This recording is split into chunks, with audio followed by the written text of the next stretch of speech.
Et c'est l'heure à présent de la chronique sport avec Karim Baldé. Bonsoir Karim. Bonsoir Nidia.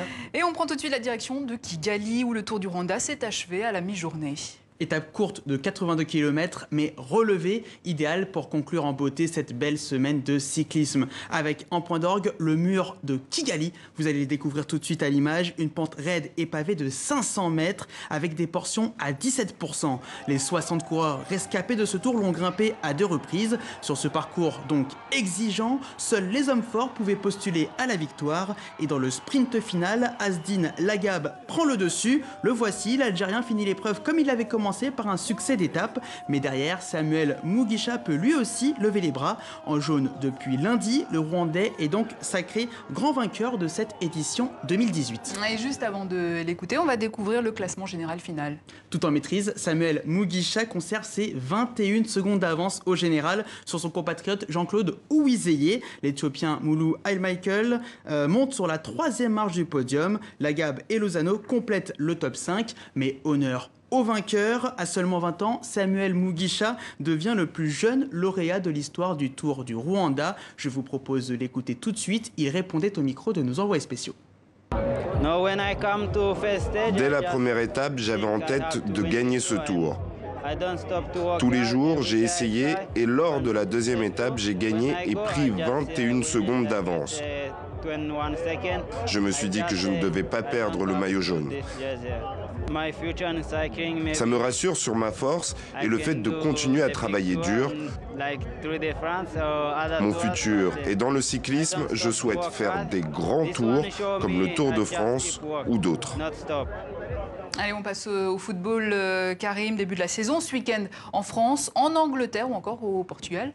À Porto, les Africains étaient à la fête, doublé du Camerounais Vincent Aboubakar, but de l'Algérien Yassine Brahimi, mais on retient aussi un nouveau nom, l'entrée fracassante de Marius Mwandima. Je vais la refaire. Mwandi Badji, j'y arrive. Arrivé cet été, le jeune Tchadien de 20 ans n'a mis que 7 minutes pour ouvrir son compteur but. Attaquant surdoué à l'Ascension Express, en un an, il est passé des gazelles de N'Djamena à Coton Sport au Cameroun et le voilà donc chez le champion du Portugal en titre.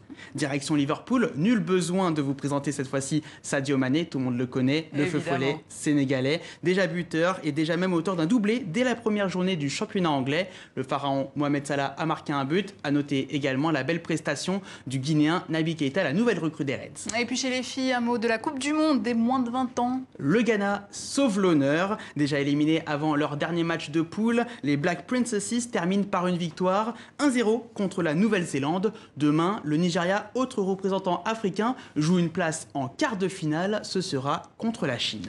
Et on termine avec un événement sportif et militant, les Gay Games. La 10e édition s'est achevée ce matin à Paris. Au-delà des compétitions, cette sorte d'olympiade vise à lutter contre l'homophobie et toutes sortes de discriminations. Des athlètes du monde entier peuvent ainsi défendre leur cause. C'est le cas par exemple de Jay Mulucha, un basketteur transgenre. En clair, il se sent homme dans un corps de femme, chose inacceptable aux yeux des autorités de son pays, l'Ouganda. Là-bas, être transsexuel ou homosexuel peut conduire à la prison. Dans ce contexte, les Gay Games offrent à ce militant LGBT l'occasion de raconter sa douloureuse histoire. Mes parents m'ont chassé de la maison, mes frères et sœurs m'ont rejeté. Ils ne voulaient plus de moi, ils ne voulaient plus m'inclure.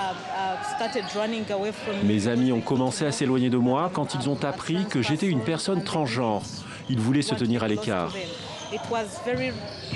Après mon coming out, c'était très agité, même quand j'allais à l'école. J'ai été expulsé de l'université et j'ai dû arrêter de jouer au basket. Et malgré les agressions et les menaces, Jay Mulucha préfère rester au pays. Il a même créé un club de basketball ouvert aux homosexuels, le seul en Ouganda. Merci Karim, à bientôt. À bientôt.